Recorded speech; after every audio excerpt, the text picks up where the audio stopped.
Hey, welcome back, guys. Today's a very special vlog. It's a very special day, and you see this clock right here?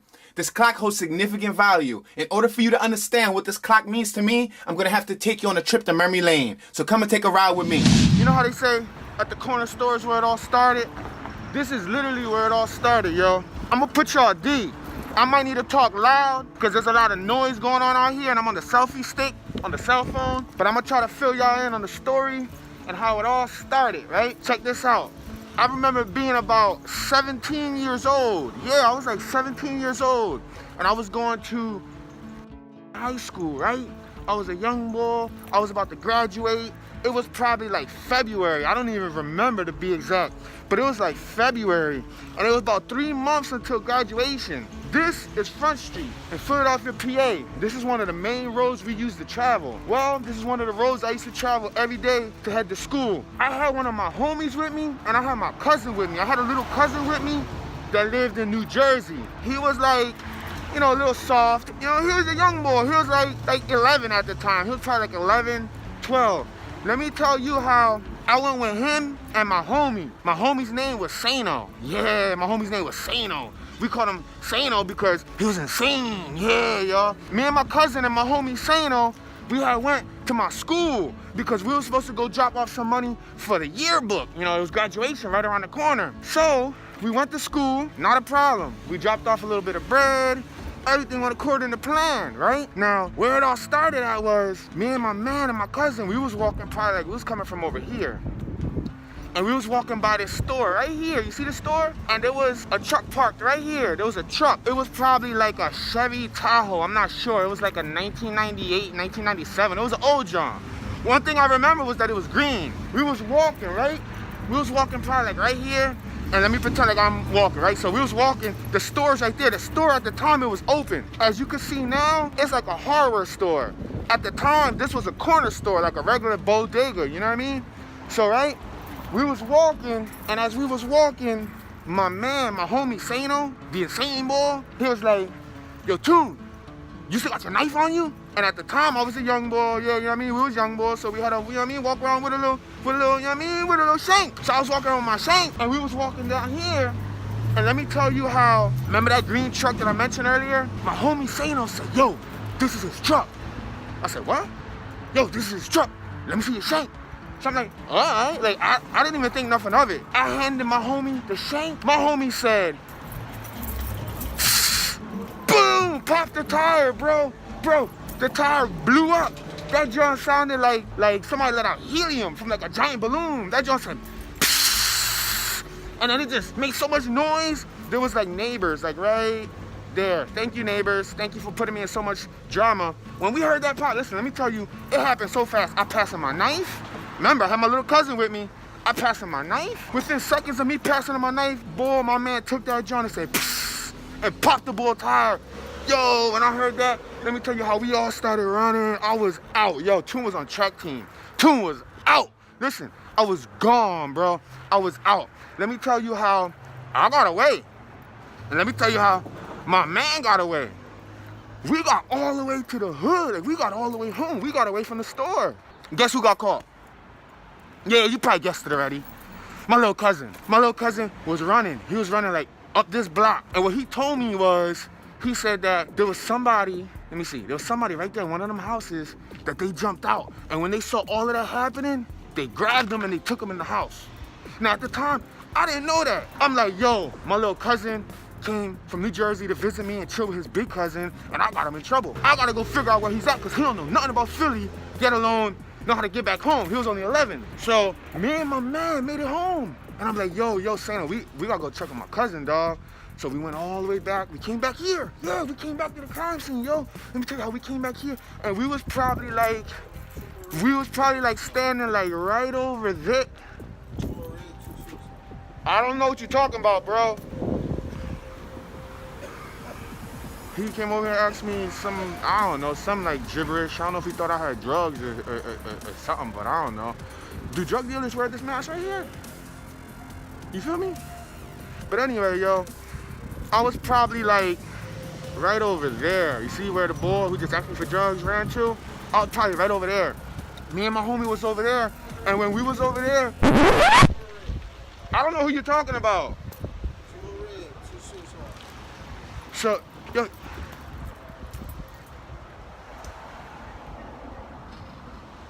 Bull keep walking up on me. You peep that? And then look at the law right here. The law probably confused. You see the law? Anyway, aside from all the distractions and all the noisy environment going on, we was like right over there, right? And let me tell you how it was stupid. I was dumb because I had told my man, I said, yo, I gotta go check up on my cousin. I told him, I said, look it, give me your shirt. I'm gonna take your shirt, I'm gonna wear it, and I'm gonna take my shirt and I'm gonna wrap it around my head so I can look different. Wrong. That was the most stupidest thing I could have did. So the whole time, he's standing over there, shirtless. I'm over here with his shirt on, with my shirt tied on my head, and I go to walk inside the store, right? So this is me, literally, right here. Boop, doo, doo, doo, doo, doo. So I go to walk inside the store. I think I'm playing it off cool. Bike life, bike life, bike life, bike life, bike life. Ah! Bike life. Listen, so I thought I was playing it off cool, and I thought like, all right, I'm gonna go inside, I'm gonna see what's up with my cousin. When I went in there, John, let me tell you how I got to the back. I grabbed the little soda. When I went to the front and I tried to pay for that, John, bro, they locked the door on me, bro. Yeah, bro, the owner of this store locked the door on me, bro. You know who told me? He said I should shoot you right now. He said I should kill you. He said I should kill you, turn off the camera, and say you try to rob me. Bro, imagine if he did that. Imagine if he did that. It made it seem like I came in here funny and killed me, and Toon wouldn't be here right now telling you this story. But I ain't mad at him, bro. He said, I got your little cousin. I got your little cousin too. And he told us where you live and everything. I said, oh no. My cousin snitched on us. Like, oh man. So I'm like, bro, I don't know what you're talking about. I don't know what you talking about. I ain't do nothing. Like, bro, you got the wrong person. And on some real stuff, he had the wrong person. It was not me. Oh, you think he cared? No. He went on his witnesses' response. His witnesses basically verified that I was the one who did it. His witnesses, the ones that were from that house right there. So let me tell you how he locked me in there, right? He said, I called the police. The police on the way. I said, all right, bro, like, you gotta do what you gotta do, but I'm not the one you want. I didn't do the crime. So, you know what I mean? I didn't snitch on my homie. The whole time, my homie's probably standing over there with no shirt, don't know what's going on, right? When the police came, let me tell you how the police came in. They cuffed me on the counter, right? They cuffed me on the counter. They walked me out of this joint, right? The cop car was like right there. And let me tell you how the witnesses, there was like witnesses like right there. Remember? The ones who verified that it was me that actually did the crime.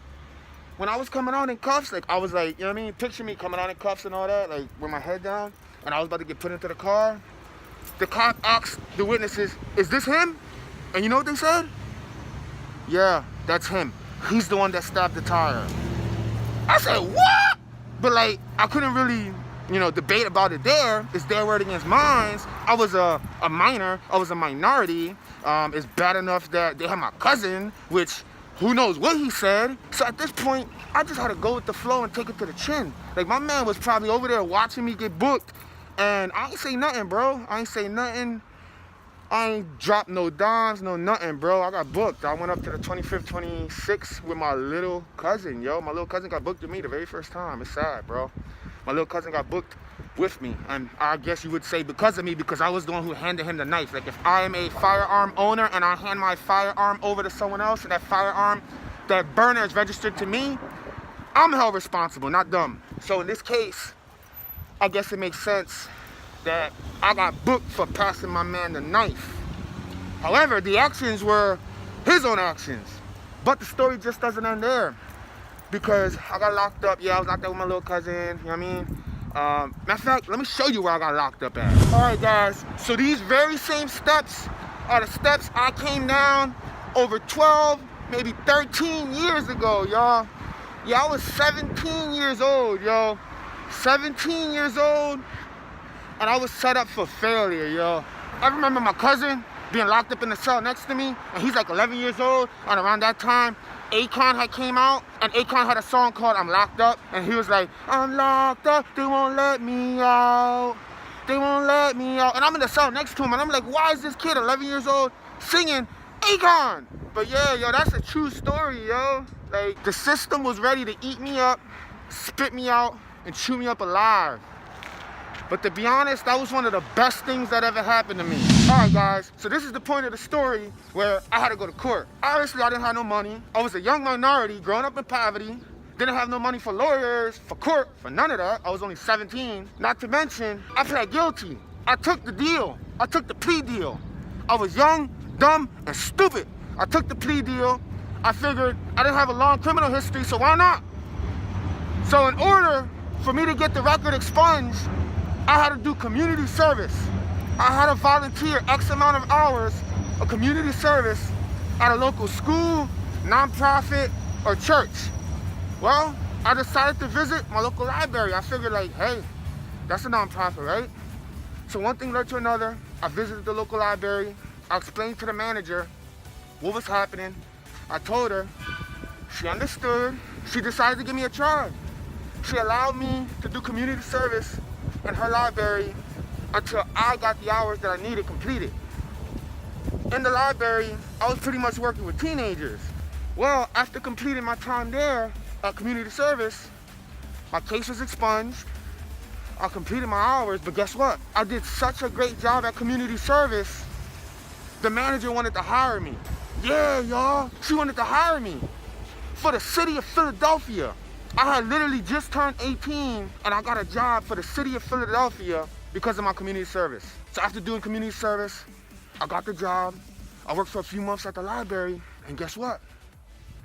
An executive director of an organization in my neighborhood, she always knew me. She always knew that I was involved in the community, always involved in social services, always involved in community meetings, going to meetings with the councilman of the city of Philadelphia and the mayor, et cetera, et cetera. So she knew when I was 11, 12, 13, I was very involved. So she didn't want me to fall under like most youth my age do. So you know what she did? She pulled up on me one day. She seen me, and this was right around the time I just came out of court. She seen me, and she was like, "Mijo, what are you doing with your time?" I said, you know, like, I just graduated. I was 18. You know, I told her, like, I'm trying to go to college. She said, you know what? Do me a favor. Go to this school and tell them I sent you. I said, okay, say no more.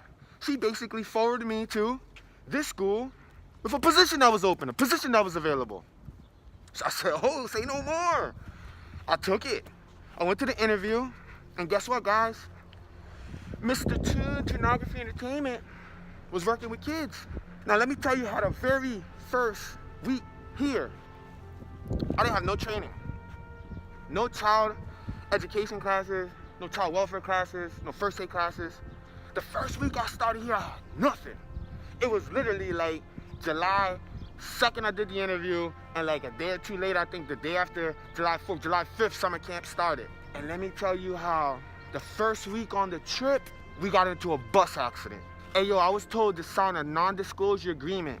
If not, I would lose my job. One of our buses flipped in Baltimore, and a little girl lost her hand. Yo, bro, my first week on the job. No training, no nothing. I can get more in detail on what happened in those events, because I swore I wanted to shoot a movie for this one day, because I lived the Final Destination experience. But let me tell you how we had about 8 buses maybe coming from the Baltimore Aquarium. We had a beautiful day over there. And yo, on the ride back home, one of them flipped. 2 buses ahead of me flipped, bro. I was knocked out. I was in the backseat, knocked out. And bam, I hear a kid screaming and everything. I look up front on the highway, there's a school bus flipped over, bro. Bro, it was like a movie, bro. Bro, mind you, that was my first week on the job. I had no training. Technically speaking, I should have known what to do. But you know what I did? I jumped quick and I acted fast. I got out the bus, I ran to the vehicle, and yo, I just started grabbing kids that were bleeding. I started grabbing kids that were hurt, that were on the side of the road. I just started pulling them off to the side, on the highway, bro. I lived to walk on the highway, bro, on Baltimore Highway, bro. Bro, the highway was shut down for miles, dog. So all the kids who were really hurt got flew off primary by a helicopter. The kids who were secondary hurt got driven off on an ambulance on the opposite side of the highway. and the kids who were tertiary are not as hurt got taken off in a school bus. Now let me tell you how that was a whole nother day in itself. But that built a soldier, bro. Like, I stood overnight in Baltimore in the hospitals with about 21 children in a hospital until the next day. We all made it back on a private coach bus. Bro, let me tell you, that was a movie all in itself. But that's not why we're here. We're here because that year turned me out, bro. Like, that next day, I felt like I just came from a movie. Like, I was sitting across the street from my crizzle, and I had no sleep, and I was up all night after seeing the most craziest stuff on the highway. The bus flipped, gasoline all over the highway. Literally, the school bus crashed into an oil tanker. Let me tell you how it could have been worse than the miles and miles and miles of traffic. It looked like a movie, bro. It was miles and miles of traffic. We're driving on the opposite side of the road, going up to pick up some of the kids from one of the hospitals. And let me tell you how miles and miles and miles on the highway, literally, there was traffic on top of traffic. There was people playing football on the highway. There was people sitting on their roof on the highway. There was people doing all types of weird stuff on the highway. It was crazy, bro. But listen, I kept grinding, bro. I started working here as a small fish. You know, I started working here as a youth worker, as a team leader. I started working here covering one class. I was teaching 4th and 5th grade when I first came. One thing led to another. I did such a great job that literally within a year I got a promotion. Within a year, bro. That whole year that I was there, the first year I was there, they had me with 4th and 5th. Then I started covering 3rd and 2nd. Then I just started killing it, bro. I got a promotion, and I became something that they call the activities coordinator, aka like a supervisor of the 9-10 staff members that I was immediately overseeing. So basically, you know, our site ran K through 8th. Well, my job as an activities coordinator was to pretty much create all of the activities that the youth would do. Book all the trips, order all the supplies, create the schedulings for the staff, oversee the classrooms, make sure programming was going successful. Hey, yo, I rocked out here for probably 3-4 years, yo. I rocked out here. I rocked out at this location, crazy memories. Yo, listen, I was here for so long that literally all the main supervisors that were supposed to be ahead of me, they kept getting circulated. They kept going in and out so much that I ended up being the person with the most seniority, that I ended up being the person that had the most respect. I was able to control the kids. I was able to articulate myself and communicate with the adults with ease because they knew who I was. Yeah, bro. But guess what? Those 4.5 years I spent here, they ain't end here. Let me take you to the next spot. Well, because all the positive feedback, all the staff kept giving, the executive director, all the positive feedback the family was giving and the kids were giving, I had an opportunity to do lesson planning for both sites. I was literally creating the activities, doing the scheduling for both sites. What I would create at the other site, I would literally email it over here and they would have the staff over here do my lesson plan. Ain't that crazy? Like literally, I would do the work over there, they would have the staff over here do my lesson planning. But guess what? Staffing and everything over here was a little loosey-goosey, was a little iffy, and they needed me over here. Yeah, I came to this elementary school, yo. I was rocking out here for probably, I would say like 3.5 years or so. Yeah, yo. I was here, yo. And let me tell you how, compared to my other school that I was at was more fortunate. It was a brand new building, you know? So we had state-of-the-art technology. We had a pretty good facility, from air conditioner to cool gym rooms to like projectors and everything. This school right here was less fortunate. It's a much older school. Chalkboards, older technology, no air conditioner. In the summer, it'd be ballin' in here. It'd be hot and it'd be smelly, obviously, you know what I mean? Kids going through puberty, but yeah. I was here for probably, like I said, 3.5, maybe 4 years tops, working with the staff, overseeing the staff, going in and out the classrooms, hosting and covering classrooms myself, developing programs like Project FAT, Project Fitness and Technology, and a variety of other curriculums and programs that not only the staff can follow, but the kids can enjoy. Let me tell you how I had a really dope time at this location, yo. Like this location, I got mad memories here. It was a really good feeling being here and working with youth that were less fortunate than my other youth, because my other youth at the other location, they were more like working class parents. You know, they had funds. You know, the kids were a little bit cleaner, but the kids over here, it was a little bit more difficult because this is a lower income community. So not only was the kids I was working with low income and, you know, growing up in a neighborhood like I did, filled with poverty, but they had mental disabilities, they may have had attention deficit disorders, etc., etc. So it was so easy for me to come to this school and relate to these youth. It was so easy for me to come out here and just host activities and just gather them up, and it was a dope experience all around, yo. Like, ain't that crazy? This bull y'all been watching for the past 83 days or so, work with kids, because at the time I was still going to college, I was still doing a variety of side grinds. You guys will hear more about that in about 2 scenes. Let me take you to the next spot, because after killing it here, and after building a great relationship with the hundreds of families and youth here in this community, I had an opportunity to design and develop my very own program at a whole nother site, based around what I was going to school for, video production. The executive director contacted me again, and she basically let me know that the organization had large amounts of funding in order to do something video production related. So she knew I was going to college for video production. She knew that I was attending classes on the regular for my field.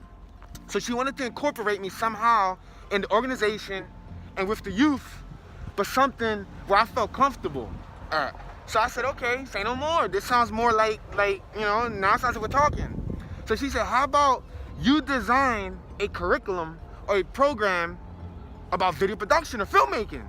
I said, what? Say what? Like, say no more. Yeah, yo. So to make a long story short, I had an opportunity to apply for a grant with the help of the grant writer of the organization. I developed a video production curriculum that was probably 50 or so pages long, and we submitted it, and guess what, guys? We got like over 100 grand, yo. 100 grand. Now that 100 grand plus, it was probably more like 150-ish or whatnot, but that was supposed to cover the program materials, cameras, computers, software, SD cards, etc., etc., and salary. I was funded by Comcast under this nonprofit organization to pursue my dream and work with youth, teaching them video production. Now tell me that ain't crazy. Yo, you wanna know where I was working at? Right here. Right here. This building right here. Yo, this building right here. Yup. Hey, yo, I was in that computer lab right there. You see it? You see it? You see it right there? So now back to the clock. How does that clock play with the story I just told you? Well, remember that lab I just showed you? The lab where I taught at? A lab with 28 computers? Yeah, guys, I managed a lab with 28 computers. I used to teach middle school and high school students, troubled students. Students who go through the DHS system, students who got kicked out of school, students who were having trouble at home, or who are known to be in the juvenile system. I was working with those youth, teenagers, young adults that their own parents couldn't control, that teachers from other schools said that they were bad, that they were rejects, that they were a bad product for society. I took those students and all eyes were on me. All eyes were on this character you see right here. What I'm doing now is what I do best, and that's speak and articulate myself. And I did that every day, Monday through Friday, 9 to 5 p.m., guys.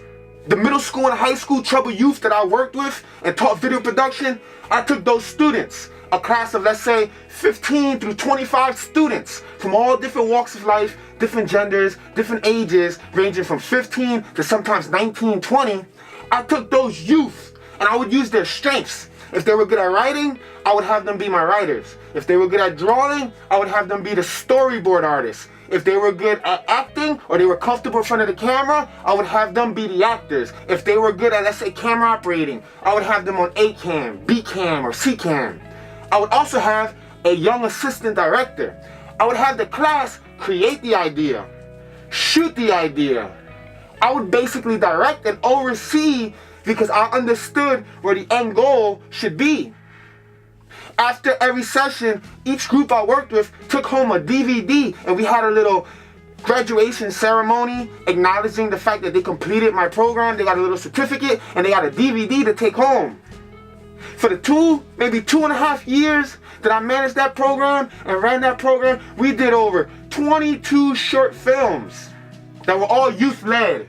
Students that no one else could handle, but when they would come in my classroom, zip shut. In the same classroom, I taught adults, guys. I taught adults who were older than me, but the respect was there. Working with kids was a beautiful thing. It taught me so much, mentally, emotionally, physically, spiritually. It taught me how to be a better human being.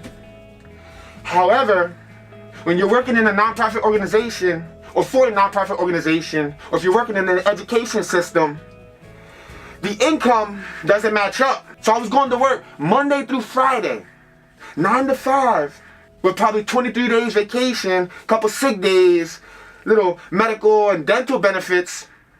But to me, that was equivalent to nothing. Because while I was at work, I was still hungry. While I was at work, I was still behind on bills. When I was at work, I was still going through it emotionally. I still didn't find my way. Could you imagine being at work, overseeing staff, overseeing 20 staff, attending these executive meetings, teacher meetings, principal meetings, parent meetings, and still being hungry? Not having no food? Do you know what it was like to be an adult and go on lunch break but not have lunch to eat? And let me tell you how that money wasn't the only money I was relying on. While I was working, I was side grinding. I'm a jack of all trades, boy. I cut hair, I do auto body. I do everything from installations like carpentry to tiles to sheetrock to drop ceiling. I was doing all types of odds and end jobs. I was doing a variety of side grinds just to get by. I even scrapped.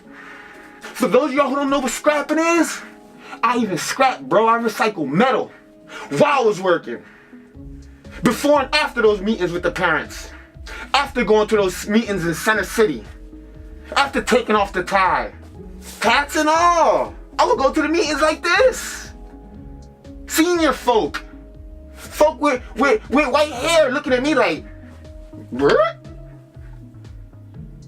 But guess what? My mind outshined the cover. I was going through it. I added up the mathematics on what I was making and what I was working and what I was selling my time for every day for another company and not pursuing my dream, my goal. Because what I was doing was kind of relevant.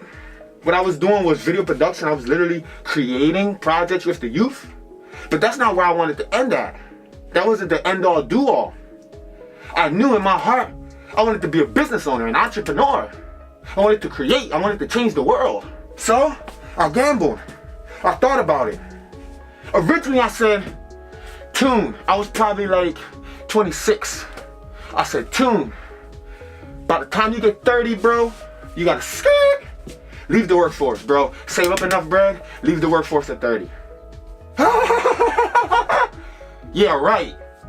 By the time 27 came, by the time 27 and a half came, by the time 28 came, I was itching to do what I needed to do. Let me tell you, how I was working there, not only was I scrapping, not only was I doing a bunch of side gigs, little eBay and Craigslist and different ways to make money and scrapping and recycling metal and picking up metal and when somebody was throwing away a piece of metal from the trash, I would have to ask them, excuse me, sir, excuse me, ma'am, are you going to dispose of that? Because I needed that to make money. Do you know how degrading that may be? To go into a person's house, a suburban household, where the stuff they're throwing away looks brand new, but to you, you're like, listen, I could flip that. Listen, I could scrap that. Listen, we could use that. Bro, I was going through it. And ain't nobody know what I was going through. So I said, you know what? I have debt in video production. I have a video production degree. I am a digital film and video production major. I have a degree. So I said, you know what? I gotta pay back Sally Mae. My work ain't really adding up. I'm never gonna pay him back like that. It's like, what am I gonna do? I'm supposed to be in a video production field, not teaching. I didn't go to school for education. I didn't go to school even though I was really good at it. And I had a knack for it. The youth were attracted to me. People in general were attracted to me. They loved to listen to me. I had a really good way of teaching. But at the end of the day, I was still hurt. And it goes so much deeper. But let me tell you how I said, you know what? My escape was supposed to be at 30. Yo, one day I woke up and I said, you know what? I'm gonna give him my 2-month notice. I didn't give him a 2-week notice like people traditionally do. I gave him a 2-month notice. I typed a professional note. Shabam! Here you go. Professional, very well spoken, very well written out. Allowing them to have time to find someone else in case they needed me to train them or teach them. Because I was there for so long and I had so much seniority in the organization that I kind of knew a lot. And I played multiple roles.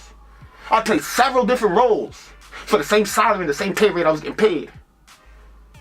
I think we all know how this goes, right? So I gave him my 2-month notice, yo. Let me tell you how, when I turned in that 2-month notice, yo, I felt free. I felt free. And they must have took it as a joke. They was like, oh, but, you know, how much do you think it'll take to keep you? I said, listen, you could give me $65K. And I wasn't making nowhere near $50K. I was not, and that's a shame. But I said, you could give me 50, 60, you give me $100K right now. Skirt, I'm still gone. My heart was elsewhere, bro. While I was working, I was turning on video production gigs.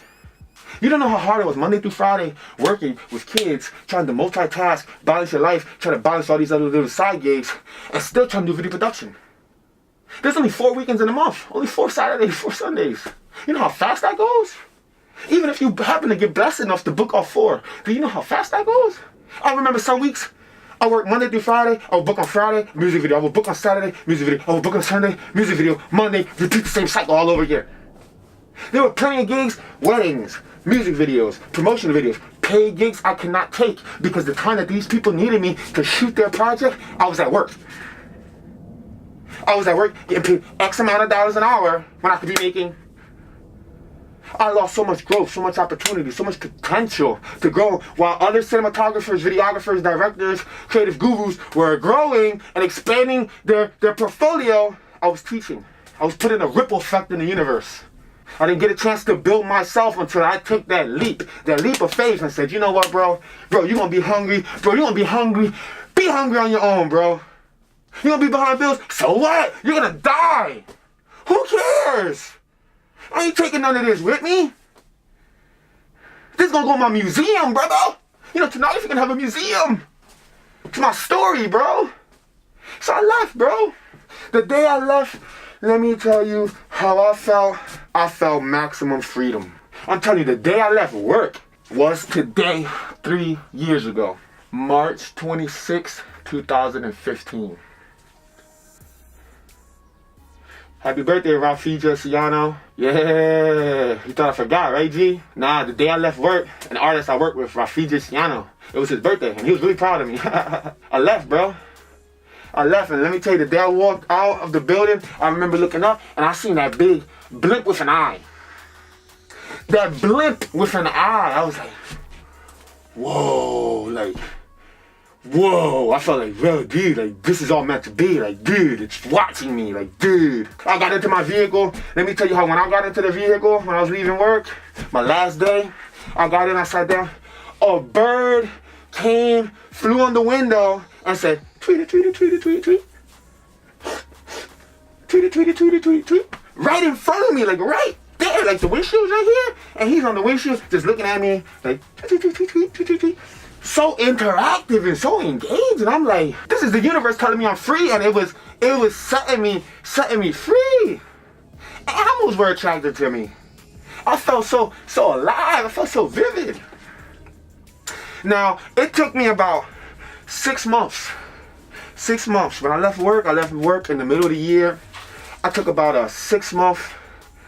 I didn't really book. I booked some minor gigs, but I didn't really focus on booking. I was focusing on getting adjusted to what a Tuesday at 2 in the afternoon felt like outside. Because since I was 14, 15, I've been working. Even before the community service and before all the school gigs, I was working. I was grinding. I did a variety of little weird odds and end jobs. From Oompa factories to ice cream trucks to pizza delivery to, I could keep going. Gas stations and more. I ain't had no shame in my game. Even though I did my dirt on the side, we're not gonna talk about the dirt right now.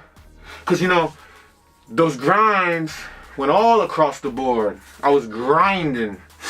But this clock right here, this clock watched over me for the last 3 years before I left work. This clock was in the computer lab. I was teaching that every day. Every day before I got into the class, I did a little hour ritual in order to get mentally prepared. I would put my lesson on the board. I would get all the paperwork prepared, all the packets, everything. I would get the whole classroom prepped. So when the kids came in, we was slamming like, yo, I get chills on my arms, bro. I got goosebumps. I wish we could get a macro shot of this. The way I used to control the masses, bro. It was scary. I would have adults come in the classroom and monitor me. I would have the executive directors come in and monitor me. I would have men, women, variety of people come in and monitor me. People, men, twice my age would come up to me after they heard me speak. And they'll come up to me and they'll say, you did a great job, young man. I say, why, thank you. I remember because my speaking skills were so powerful, the executive director of the organization would send me to every single community engagement that involved media or publicity or involved some type of speaking engagement. She would have me volunteer to pitch my story. I spoke in front of a crowd of over 300 people at a church, bruh. At a church, bruh. Tied on. I preached in front of the crowd and I rocked it and I recorded it. That recording is somewhere out there, lost, who knows where it's at. One day it'll come up. You know, I'm gonna be a billionaire right around the corner really soon. So when I become that billionaire, that's when all this stuff's gonna come up. Same way with that bus accident, that bus flip I was mentioning earlier, how I was helping people. Y'all don't believe me? There's a front page cover from 2007 that I was on.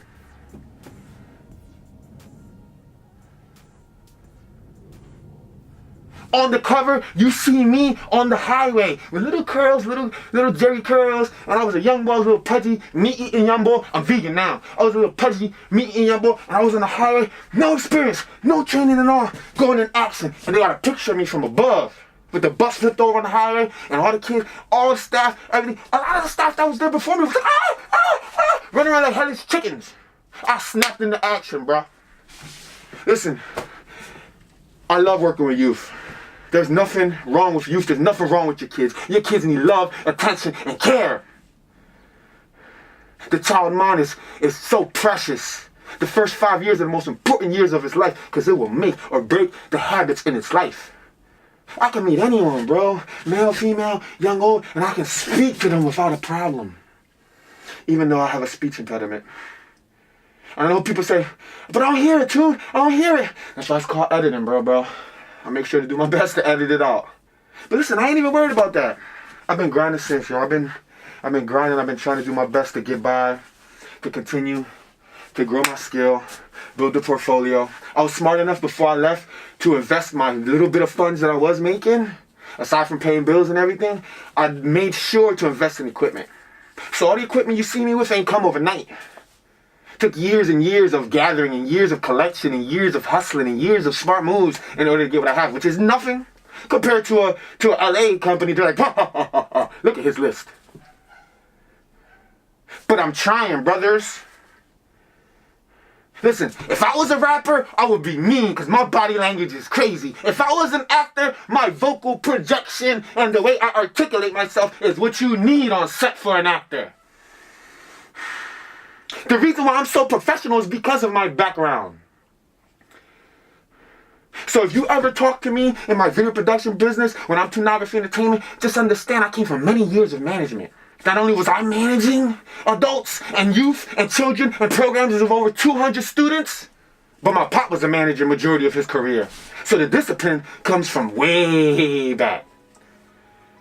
So if I ever articulate myself to you in a certain manner, or I ever ask for certain documentation or information, it's because I was dealing with invoices every day. I was dealing with emails. I was dealing with business, bro.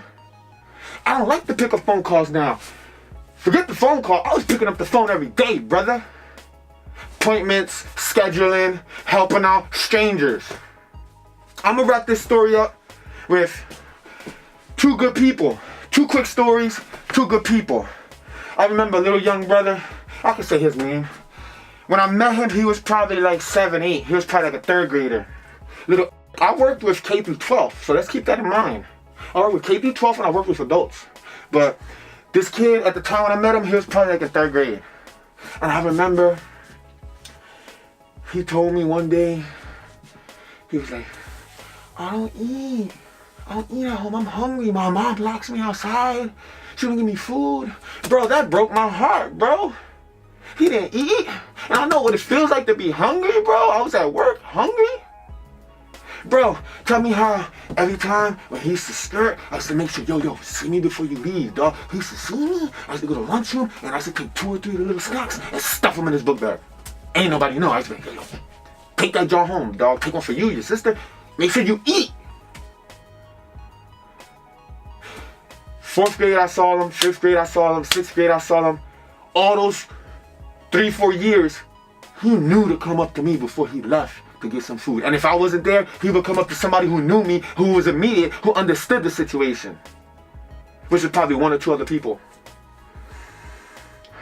It's a beautiful thing. And you know what's the craziest thing? When I left working with youth, guess where that young boy moved to? My block. The universe said, you ain't done with him yet, bro. Keep an eye on him. Bro, this kid went through DHS, this kid went through a lot. And I was very, very fortunate enough to be there for that short period of time, helping him with food. And he's a really good kid right now. I seen him probably 3 months ago. And he see me, and my government's different, but let's just say he'd be like, Mr. Toon, what's up, Mr. Toon? And he calls me and he shake my hand, and he's probably like about to be ninth grade or so. And the second story is, there was this dude that I was helping. I was helping him do resume preparation, and I was teaching him some workforce development. And he was coming to me for one-on-one help. And let me tell you how I helped him physically fill out some applications, get his stuff together. He never came back. He never told me anything. I see him like 2 years later. He comes back to the lab, and he's like, yo, you know what I mean? He said my name, and he's like, yo, you think you can help me find a job again? And I'm like, what do you mean, buddy? Like, sure, I'll help you find a job, but again? He said, yeah, man, because remember you helped me 2 years ago? I got a job, and I was working for the past 2 years. I just got laid off. I said, what? Yo, that blew my mind, bro. Like, I couldn't comprehend the ripple I had put into the universe there. Because basically what he told me is because I helped him get a job for 2 years, him and his family was able to eat. He literally told me that. He said, yo, buddy, since you helped me, I was able to pay bills. I was able to eat. I was able to take care of my kids. Thank you. Like, yo. Oh, man, that was the best feeling ever. And let me tell you how he came back. I helped him. Within a week, he got another interview and he got a job. So before I left that organization, not only did I get both my cataract implants done, it's our little secret. We'll talk about cataracts on another vlog.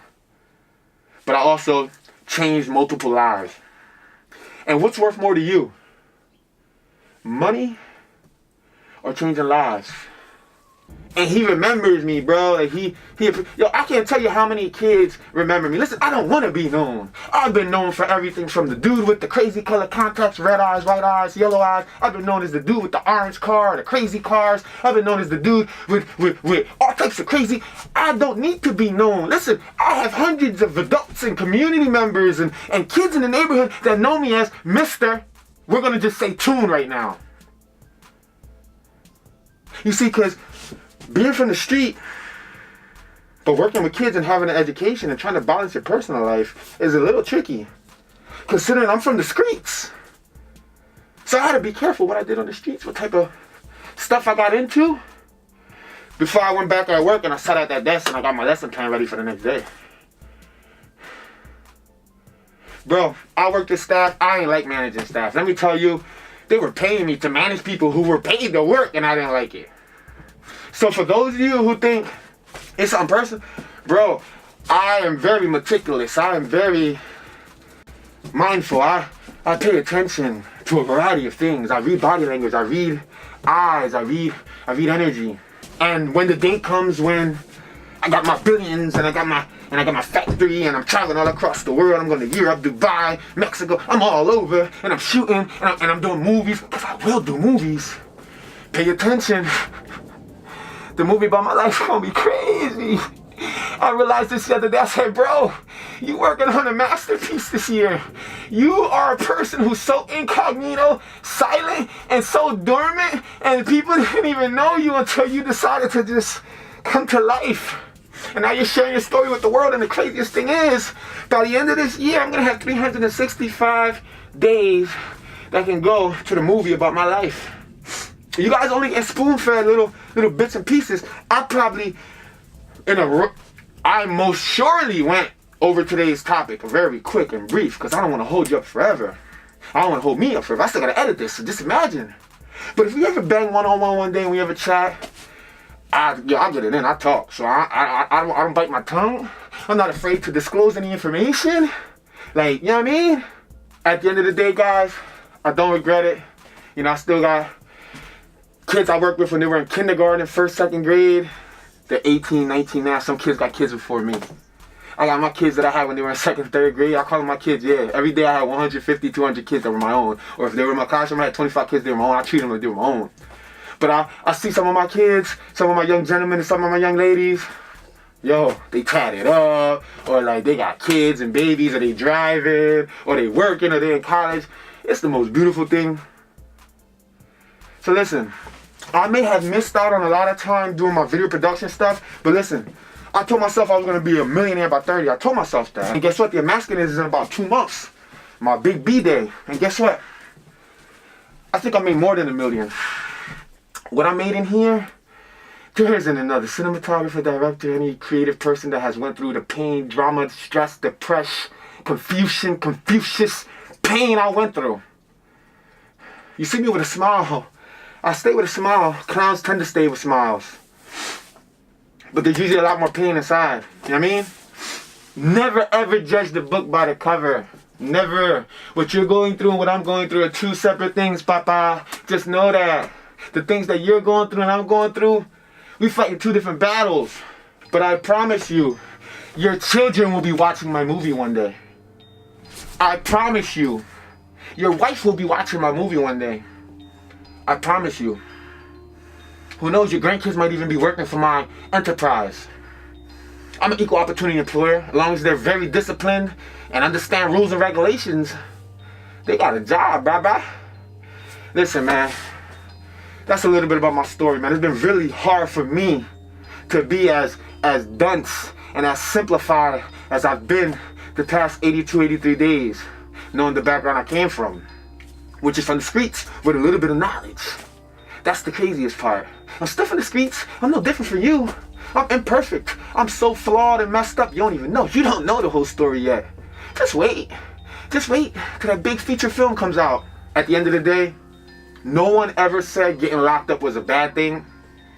Who knew my very first case would lead me to where I'm at today?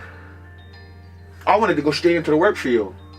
I wanted to go straight to college. I wanted to go to like Harvard. Yeah, I wanted to get out of Philly. I wanted to... No. The universe blessed me with a series of circumstances, and I turned them into what I wanted to make them to. No one ever said getting locked up was a bad thing. So don't ever judge anyone who been in trouble with the law. We are all human beings. We all make mistakes. No one is perfect. You nor I. And if you look at all 52 episodes of The Box last year, remember the boxing series? This is the clock that was watching me. Just like it was watching me in the classroom teach. Because you know what, guys? When I think about it, I got the world in my hands. This is the only thing I took to remember my previous life. I will be reborn and reborn and reborn again. The world is in my hands. It's the bottom line.